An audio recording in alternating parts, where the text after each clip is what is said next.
கர்நாடகத்தில் ஆட்சியை வேலை பார்க்கிற போது நான் கன்னடன் என்று சொல்லிக் கொள்வதிலே பெருமைப்படுகிறேன். அவர் பேசின வீடியோ வேணுமா? எந்தெந்த இடத்துல எதை பேசணுமோ பேசினா லாபமோ அதை பேசுவது ஒரு சந்தர்ப்பவாதியாக அவர் இருந்தார் என்பது புரிஞ்சிருக்கு. அதிமுக நிலைப்பாடு எப்படி இருக்குன்னு அந்த கட்சிகளுக்கு எடப்பாடி பழனிசாமில இருந்து கடைசி தொண்டவரில் கேளுங்க, அப்படியே முடிக்கிறான்.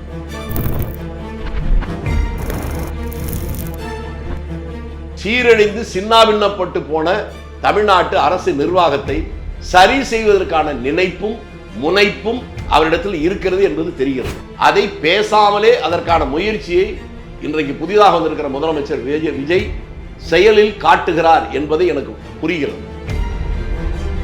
உங்கள் ஆரோக்கியத்தின் ஊற்று நண்பன் ஹெல்தி ஸ்வீட் ஃப்ளோர் உடனே ஆர்டர் செய்யுங்கள். 4ஆம் தூண் நேயர்கள் அனைவருக்கும் வணக்கம். இன்று நம் நிகழ்ச்சியின் சிறப்பு விருந்தினர் காங்கிரசின் மூத்த தலைவர் திருச்சி வேலுசாமி அவர்கள் இணைந்துள்ளார். வணக்கம் சார். வணக்கம். அண்ணாமலை அவர்கள் புதியதாக கட்சி தொடங்குகிறார் அப்படின்ற ஒரு விமர்சனங்கள் போயிட்டு இருக்கு. அவரும் ராஜினாமா செஞ்சுட்டாரு அபிஷியலாவே நேற்று. இப்போ கட்சி தொடங்க போறாரு. அதை எப்படி பாக்குறீங்க? தமிழ்நாட்டுக்கு இது என்ன மாதிரியான ஒரு நல்லதா இல்ல ஒரு பின்னடைவை ஏற்படுத்தும் நினைக்கிறீங்களா? கட்சிக்கு யார் வேணாலும் வரலாம், ஆரம்பிக்கலாம், அது அவங்க உரிமை. அவர் வருவது பொருத்தமா, அவரால் இந்த சமூகத்துக்கு ஏதாவது லாபம் உண்டா, அப்படித்தான் நம்ம பார்க்க முடியும். அவர் புதுசா இருந்தாக்கா நமக்கு தெரியாது, ஏற்கனவே இருந்திருக்கிறார்.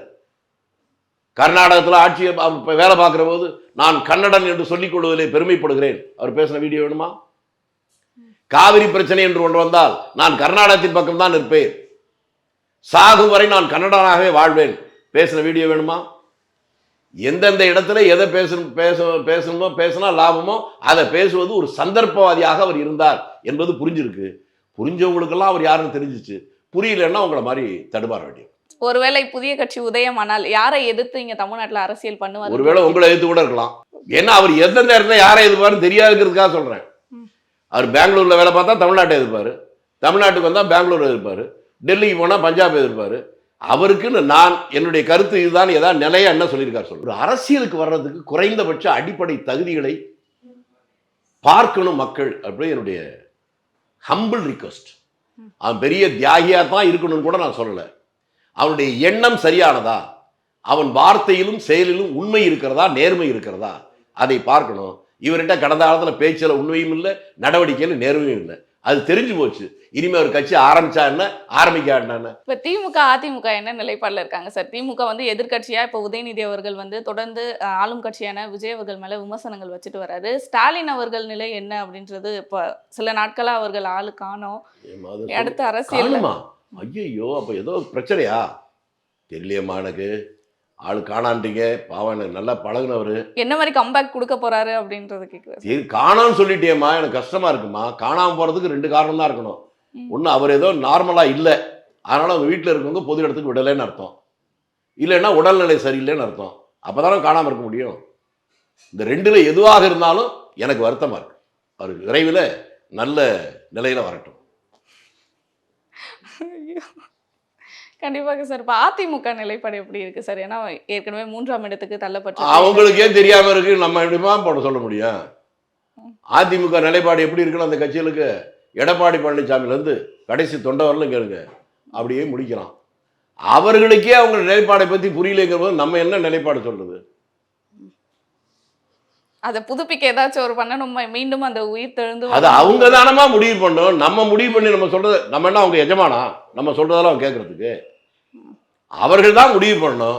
அவர்கள் என்ன முடிவு பண்ணுவார்கள் நமக்கு தெரியும் போது அதை பத்தி கருத்து சொல்லுவோம். விஜய் அவர்களுடைய அடுத்த திட்டங்கள் என்ன மாதிரி இருக்க போகுது, செயல்பாடுகள் எப்படி இருக்க போகுது சார்? ஏன்னா 1 மாத காலம் புதியதாக வந்தவர் அரசியலுக்கு. ஏன்னா முன்னாடி வரைக்குமே விமர்சனங்கள் நீங்க அரசியலுக்கு புதுசு, உங்களுக்கு அரசியல் புரிதல் இல்லை, அந்த அனுபவம் இல்லைன்னு சொல்லி தான் விமர்சிச்சுட்டு இருந்தாங்க. இந்த 1 மாத கால நடவடிக்கை எப்படி இருக்கு, செயல்பாடுகள் எப்படி இருக்கு? ஆமா, ஒரு மனிதனை பற்றி சொல்லும்போது சித்தாந்த ரீதியாக என்ன சொல்றாங்கன்னா, எண்ணம், சிந்தனை, சொல், செயல், இப்படிதான் டெவலப் ஆகுமா. இவருடைய எண்ணமும் சிந்தனையும் சரியா இருக்கிறது இப்பவே காட்டியிருக்காரு.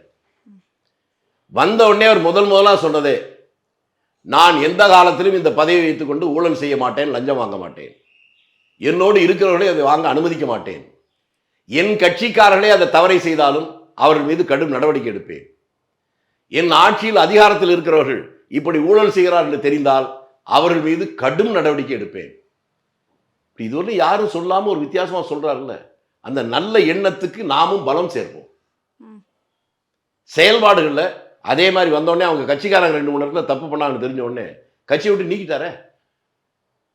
இது அவருடைய சொல்லும் செயலும் ஒன்னா இருக்குன்னு தெரியுது. காவல்துறை அதிகாரி ஒருத்தர் சஸ்பெண்ட் பண்ணல, டிஸ்மிஸே பண்ணியிருக்காரு தப்பு பண்ணாங்கன்னு. டிஜிபி வந்த உடனே முதல் நாளே அவர் காவல்துறையில் இருக்கிறவர்களே தவறு செய்தாலும் கண்டு நடவடிக்கை உண்டு அவர் வாயில சொல்ல வச்சுட்டாரு. ஆக சீரழிந்து சின்னாபின்னப்பட்டு போன தமிழ்நாட்டு அரசு நிர்வாகத்தை சரி செய்வதற்கான நினைப்பும் முனைப்பும் அவரிடத்தில் இருக்கிறது என்பது தெரிகிறது. அது நீடிக்கணும், அந்த எண்ணம் பலமடையணும், அதன் வாயிலாக தமிழகம் நலமடையணும். அது என்னுடைய வேண்டும்.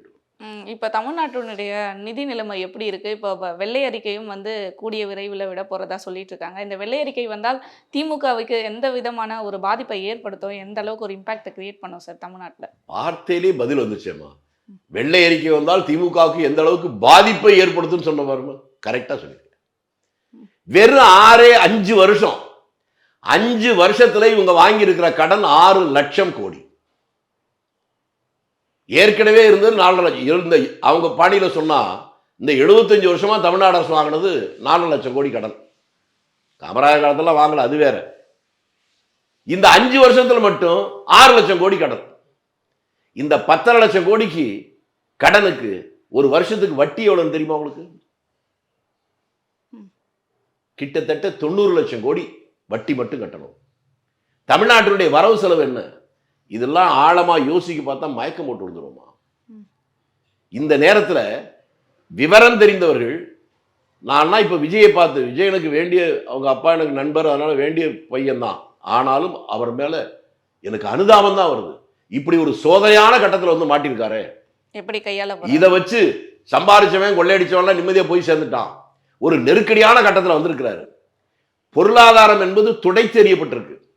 இதை எப்படி மெயின்டைன் பண்றதுங்கிறது மிக மிக மிக கஷ்டம்னு எனக்கு தெரியும். ஏன்னா நான் முழு நேர அரசியல்ல ஒரு 55 ஆண்டுகளை கடந்ததுனால புரியுது. புதுசா வந்தாக்க ஏதாவது வாய்க்கு வந்தாலும் சொல்லிட்டு போவான். இதில் அவர் வெற்றி கொள்வது என்பது அவருடைய வெற்றி அல்ல, தமிழ்நாட்டுக்கு நல்ல நேரம். இது இல்லாம நிறைய சவால்கள் வந்து விஜய் அவர்களுக்கு நிச்சயமா இருக்கு. அதான் சொல்றேன், நிர்வாகமே சீரழிஞ்சு போயிருக்க. அதை சரி பண்ண முயற்சி பண்ணா அது தெரியுது. ஆனா பொருளாதாரத்தை சரி செய்வதற்கு என்ன திட்டம் அவர் வைத்திருக்கிறார் என்று எனக்கு தெரியாது. ஆனால் கடுமையாக போராடினால் மட்டும்தான் இந்த பொருளாதார வீழ்ச்சியிலிருந்து காப்பாற்ற முடியும் தமிழகத்தை. 10.5 லட்சம் கோடிக்கு வட்டியே வருஷத்துக்கு கிட்டத்தட்ட வட்டி மட்டும் கட்ட வேண்டியிருக்கு. 1 லட்சம் கோடின்னு வச்சுங்க. ஒரு ஆண்டுக்கு 1 லட்சம் கோடி வட்டி மட்டும் கட்டுற ஒரு நிலைமையில வந்திருக்கிறார். உங்களுக்கு இன்னும் சொன்னா, இதை சொன்னாதான் உங்களுக்கு அதிர்ச்சியா இருக்கும். தமிழ்நாட்டில் இத்தனை இந்த எல்லா ஆறுலையும் அணை கட்டி, எல்லா ஊர்லையும் பெரிய பெரிய ஊர்ல எல்லாம் பெரிய பெரிய பெரிய ஆலைகளை கட்டி, தமிழ்நாடு முழுக்க பள்ளிக்கூடத்தை கொண்டு வந்து, கல்லூரிகளை கொண்டு வந்து, மின்சாரத்தை கொண்டு வந்து, இவ்வளவும் செய்கிற போது தமிழ்நாட்டுடைய மொத்த பட்ஜெட்டே காமராஜர் ஆட்சி விட்டு இறங்குற போதே வெறும் 200 கோடியை தாண்டல. அதுக்குள்ளதான் இவ்வளவு பண்ணியிருக்கிறாரு.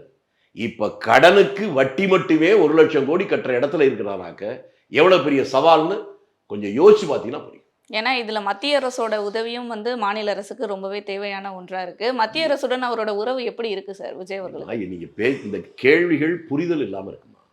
மத்திய அரசு நினைச்சா கொடுக்கறதோ நினைச்சா நிறுத்த முடியாது. அதுக்குன்னு சில வழிமுறைகள் இருக்கு. சட்டத்தை மீறி அவங்களும் செய்ய முடியாது. அவங்களுக்கு என்ன பேரிடர் நிவாரண நிதி ஒன்று என்பதெல்லாம் அவங்க விருப்பத்துக்கு பண்ண முடியும். இப்போ திடீர்னு ஒரு வெள்ளம் வருது, ஒரு புயல் அடிக்குது, அல்லது எர்த்குவேக் நடக்குது, அப்போ அதுக்குன்னு ஒரு ஒதுக்கி வச்சிருக்கிற ஒரு பெரிய நிதி மத்திய அரசுல உண்டு, அது கொடுக்கலாம். அதை கொடுக்கறத வந்து ஏற்கனவே அங்கே நிறுத்தினாங்க. இங்கே தமிழ்நாட்டில் பெரிய வெள்ளம் வந்துச்சா தூத்துக்குடியில், இந்திய நாட்டு வரலாறுலே இல்லாத அளவுக்கு, அப்பவும் காசு கொடுக்கல.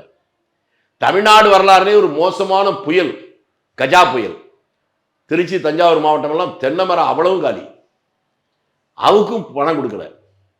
அதுக்கெல்லாம் அவர்கள் கொடுத்துருக்கணும். இந்த மாதிரி பேரிடர் நிவாரண நிதியை அவங்க நிறுத்த முடியும், மற்றதெல்லாம் நிறுத்த முடியாது.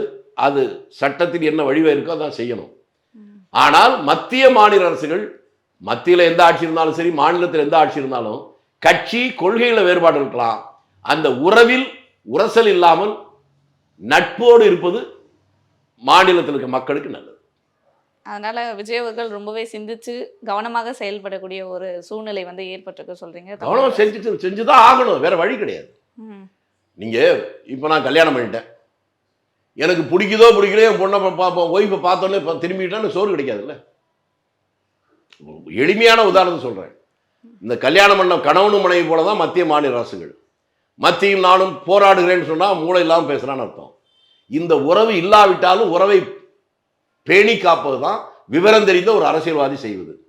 அதை பேசாமலே அதற்கான முயற்சியை இன்றைக்கு புதிதாக வந்திருக்கிற முதலமைச்சர் விஜய் செயலில் காட்டுகிறார் என்பது எனக்கு புரிகிறது.